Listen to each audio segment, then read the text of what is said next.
Okay. Yeah.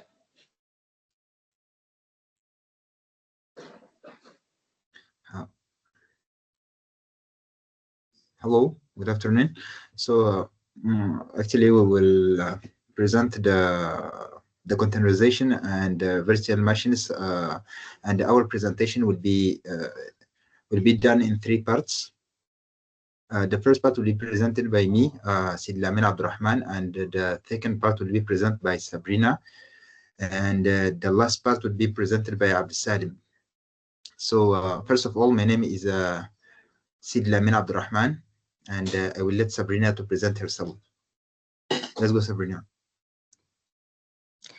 Hello, my name is Sabrina Ali, and I will present the second part, performance and efficiency analysis.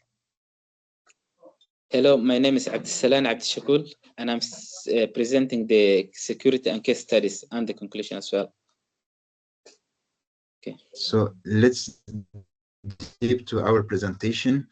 As I'm saying, the first part will be presented by Abdurrahman. We have containerization, virtual machines, which is concerned by security and efficiency. So first of all, we have 2 main difference, like parts or parts, virtual machines and containers. So virtual machines is isolated application using a full operating system on top of hypervisors. So while containers share the same operating system kernel, making them more lightweight, the virtual machines uses hardware level isolation. So in this presentation, we will be concerned by these 2 points or topics.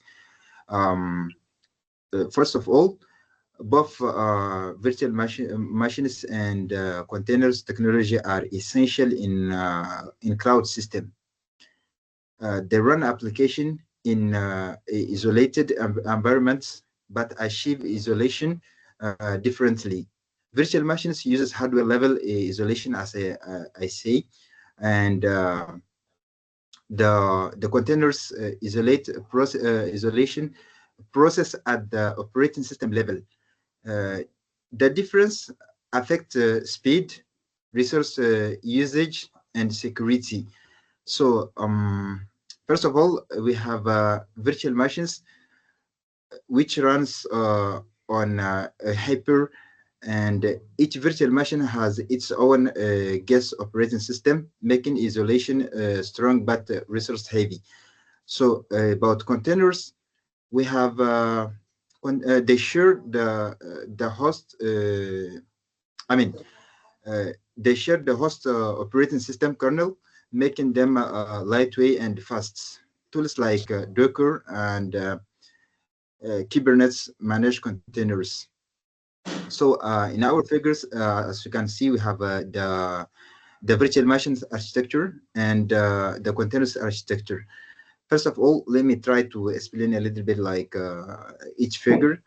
We have each in virtual machine architecture, we have each virtual machine has its own guest operating system, binaries, and application. They run on hypervisor, which manages hardware. This ensures strong isolation, but uses more memory and CPU. So for let me say container architecture, they share the host operating system kernel, and really on a container engine, each container includes only its application and recursive library, making them lightweight and faster to deploy.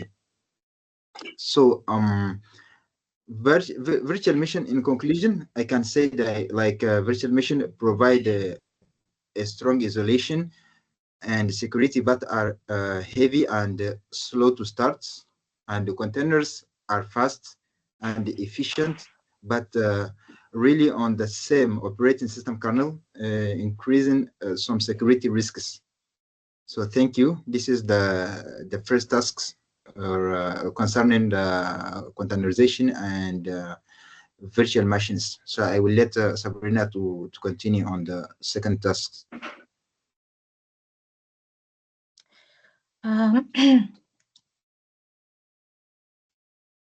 So my section focuses on CPU overhead, memory usage, startup, and overall resource efficiency.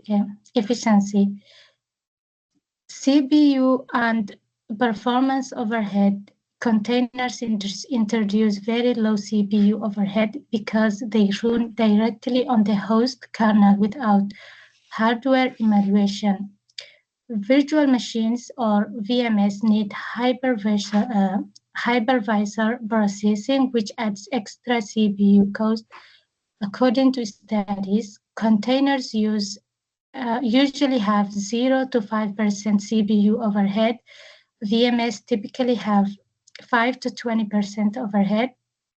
This means containers are more efficient for compute-intensive workloads. Memory usage. Containers consume significantly less memory because they do not include a full gas operating system. Virtual machines must allocate memory for an entire OS, even if the application is small. Typical measurements show containers use around 10 to 60 megabytes. VMS use around 128 megabytes to over 512 megabytes. Because of this, containers allow much higher workload density. Startup and resource efficiency. Containers start almost intensely because they reuse the host operating system. Virtual machines must boot a complete OS, which takes more time. Typical startup times are containers 50 milliseconds to 2 seconds, VMS 15 seconds to 1 minute.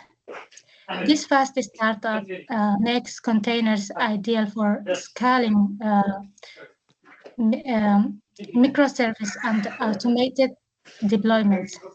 So this table clearly shows the performance difference between containers and virtual machines.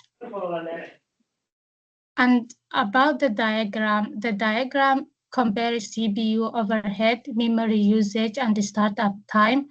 It visually shows that containers have lower overhead, lower memory usage, and a faster startup than the virtual machines. Use case discussion. Containers outperform VMS when applications need rapid scaling, when lightweight microservices are used, when high-density workloads are required, and when CI and CD pipelines need fast startup. Virtual machines outperform containers when strong isolation is required, when legacy applications need a full OS, when workloads run for a long time, or when strict security boundaries are needed. So in summary, containers are more efficient in performance and resource usage, while VMS remain more suitable for workloads requiring stronger isolation and the full operating system. And this is my part. I will let ABDISALAN continue.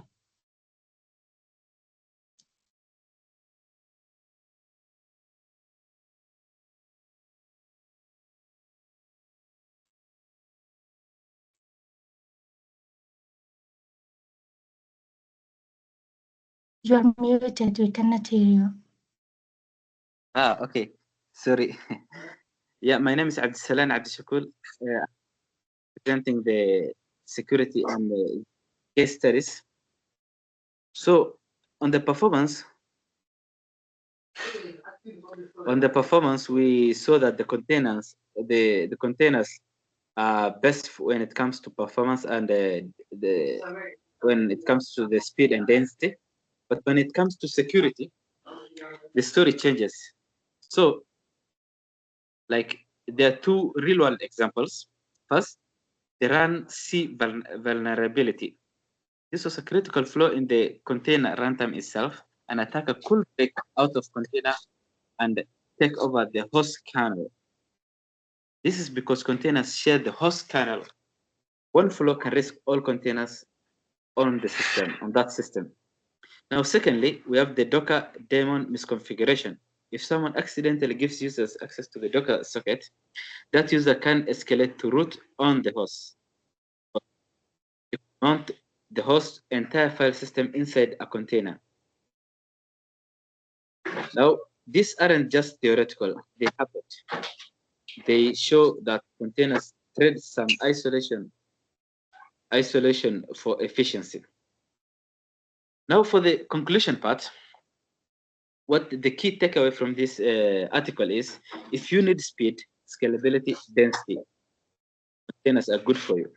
They are perfect for microservices, the continuous integration and the continuous deployment, the cloud native apps. Yeah, those are best for when it comes to containers. Containers perform best on that part. Now, if you need strong isolation, security boundaries, or run entrusted workloads, now this is where the virtual machines come in. The hypervisor gives you that hardware level separation. So it's like, it's not about which one is better, it's just about which tool you are interested in. So, like in summary, containers for performance, virtual machines for security. Thank you.